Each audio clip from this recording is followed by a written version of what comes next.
gravity. From his book, Tomcat and Love, that was a quote from Tim O'Brien. O'Brien is clearly one of the few Americans that truly understands the importance of preserving the structure and effectiveness of the English language that so many people blatantly disregard through the use of text lingo. Texting lingo has already spilled over into speech and other areas of writing. Some shorthand phrases, LOL, TTYL, etc., originated in email or online messaging forms that transferred smoothly into text lingo. The same has begun to happen in reverse. Not a problem when you're talking to friends or emailing your friends, but how many young people will understand that you can't type a smiley face or write LOL in an email to your boss? It's no secret to any of you that in this day and age, our social lives have been dictated by social media. From Facebook to Twitter, even simple emails sent to colleagues or teachers, even programs we're required to use for school, like Blackboard or Moodle, force us to interact with one another by proxy as opposed to face-to-face interaction. How annoying is it when you try to meet with someone or even just call someone, and instead of a conversation, you get a text message with a one-word reply, sup. I know I can't be the only college student who's been annoyed with this. Or God forbid you have to call any kind of corporation for anything. It seems like anytime you call a phone company or a bank to check on your bills, you end up talking to Rosie the robot for 2 hours and getting absolutely nothing accomplished. Technology is constantly being advanced and improved, but at what cost? What is it doing to the human condition? Does anyone know, or better yet, does anyone even care?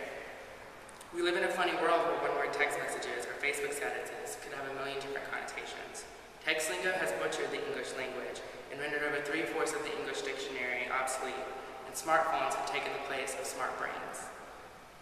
The most evident perpetrator of the dumbing down of the human race undoubtedly is the use of text messages. According to HowStuffWorks.com, the length of the average text message is between 1 and 160 characters long. Think about that for a second. In 160 characters, what can you say of that much importance?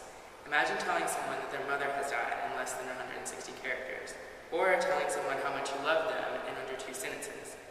Often that seems like all we need because our language has been distorted to the point that we don't need to write elaborate love letters or sonnets to convey our feelings. Of course, why would one even bother when you can just copy and paste the lyrics to a popular hip-hop song? We even abbreviate our feelings with emoticons.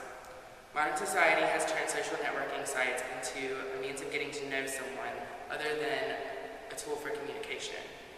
I can't tell you how many times I've been romantically involved with someone and find myself deliberating over the meaning of one of these little guys, a sideways emoticon face, for hours. Even when you do get face-to-face interaction with the people you want to spend time with, there's always that awkward moment when you ask them a question and you look up to see their expressionless face illuminated by only the glow of a text message.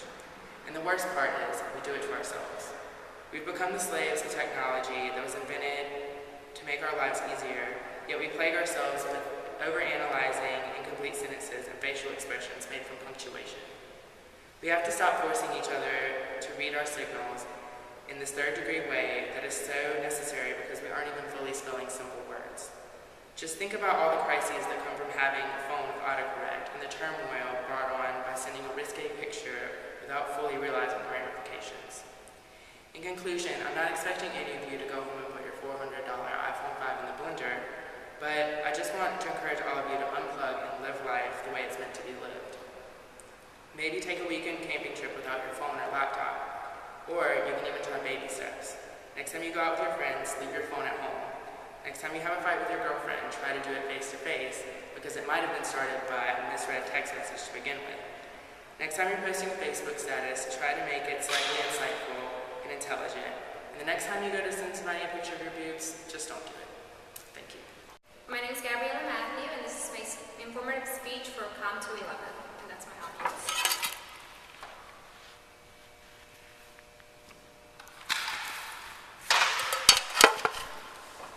Imagine investing all of your time and effort to earn a degree only to find yourself jobless or in a field where your degree is irrelevant. Although years ago a college degree meant job stability, after the 2007-2009 recession, things have changed in the job market. These changes brought about serious consequences that will affect our generation of college students directly for the next decade. Due to this, we are not only forced to think objectively, and ask ourselves, how relevant is my degree in today's economy? My sister is one of the many graduates experiencing firsthand the consequences the recession brought upon many of the different fields of study due to budget cuts and saturated job markets. As conscious and concerned students, we should be aware of the changes within different job fields that have occurred due to the recession. These changes will not only affect the job availability in certain fields, but they will also decrease the demand of certain majors as well as increase it for others. There are many resources that can be used to stay in the loop with the changing job market, such as the Department of Labor Statistics page, as well as CareerCast.com. Social media, such as movies and TV shows, can portray certain careers to be more appealing than they actually are, influencing young students to choose their career path based on whims and false hopes of grandeur, rather than actually researching the job market of the career they wish to go in.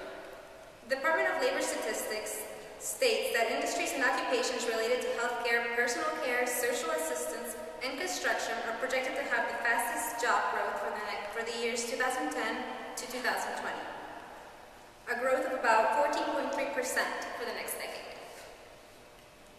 Occupations requiring master's degrees or higher are also expected to grow in demand by 21.7% faster than any other category. In a list of industries projected to add the most jobs in the next decade, according to the Department of Labor, are construction, retail, and offices of health practitioners.